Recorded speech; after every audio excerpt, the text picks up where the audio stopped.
pessoal, na aula de hoje nós vamos falar um pouco sobre a potenciação de números reais. Nós vamos considerar um caso interessante. Nós temos a base, que será um número real, e o expoente, um número natural.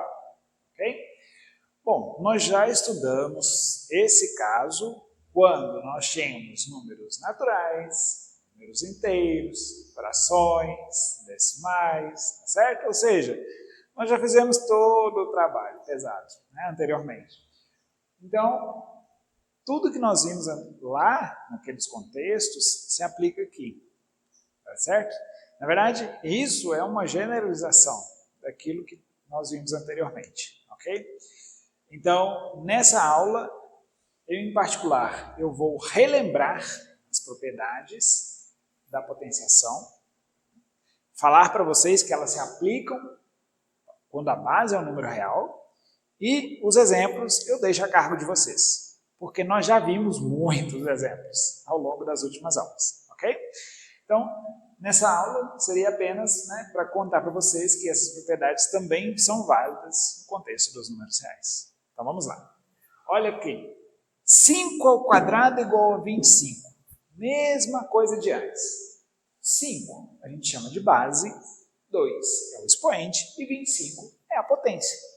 Pronto, sem tirar nem pôr, né? Como se diz. Então, é a mesma coisa de antes. A base aqui, gente, nós vamos considerar sendo um número real, tá bom? Então, lembra, um número real pode ser tanto um número racional ou um número irracional, ok? Lembra que um número, ou ele é racional ou ele é irracional, não pode ser as duas coisas ao mesmo tempo. Tá? Então veja, se A é um número real, ok? E N é um número natural não nulo, tá?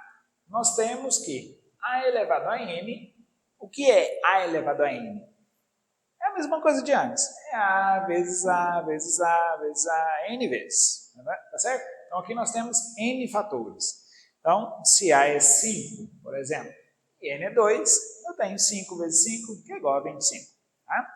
Então, potenciação, vocês já fizeram muitas, acredito, né? Espero que sim, tá certo? Então, nós temos algumas propriedades.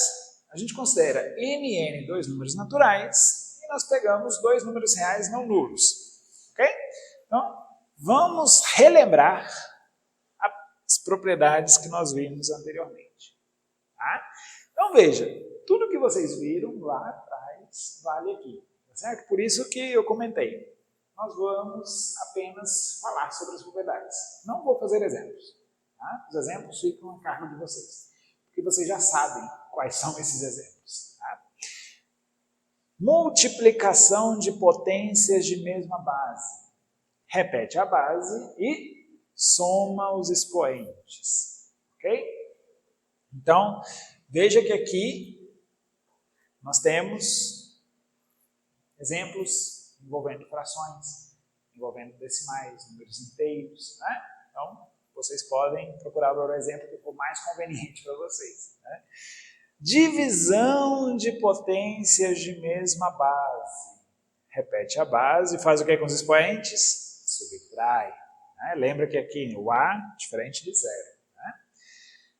Potência de potência, repete a base e multiplica os expoentes. Tá?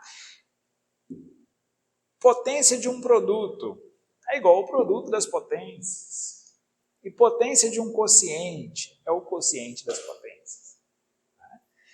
Tudo aquilo que a gente viu anteriormente vale aqui, tá, gente? Então, os exemplos vocês já têm, como mencionei, tá certo? Então, aqui, só mesmo para constar que valem essas propriedades. Quando A e B, no caso, né, ou somente o número A, é um número real. Ok? Todo número elevado a zero, lembrando que aqui o A é diferente de zero, ok? Lembra que esse símbolo significa R diferente de zero. Então, o número elevado a zero é igual a 1. Né? Bom, e aqui eu coloco uma sexta propriedade, entre aspas, porque essa propriedade ela pode ser vista tanto no contexto com expoente natural, né? Com aspas, mas ela é vista amplamente no contexto em que o expoente é um número inteiro. Vamos entender. Eu posso considerar A elevado a menos N, onde n é um número natural diferente de zero, tá? Como sendo 1 sobre a elevado a n. Lembra do inverso que eu mencionei para vocês? Vocês podem pensar, talvez, na potência a elevado a menos 1 elevado a n. Então, você tem uma potência em que o n é um número natural.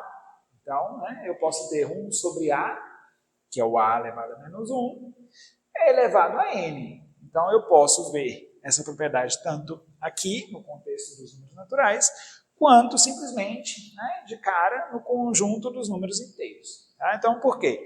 Porque se n é natural e eu tenho menos n aqui, eu posso ver esse número como sendo um número inteiro. Posso pegar, por exemplo, menos 2. É um número inteiro. Okay? Então, o que eu estou dizendo aqui? Que vale aquela propriedade da inversão também. Tá? Basta que a base seja um número real diferente de zero e o expoente também diferente de zero, porque você não pode fazer zero elevado a zero. Né? Lembra disso. Então, simplesmente, para constar, todas aquelas propriedades envolvendo potenciação que nós vimos anteriormente são válidas aqui. Okay? Então, essa foi uma aula muito curtinha, tá certo? O objetivo aqui foi a gente falar um pouco sobre a potenciação, sobre as propriedades, e na próxima aula nós vamos começar a falar sobre radiciação, que é um contexto mais interessante que vai nos permitir fazer muitas outras coisas. Bons estudos, até lá!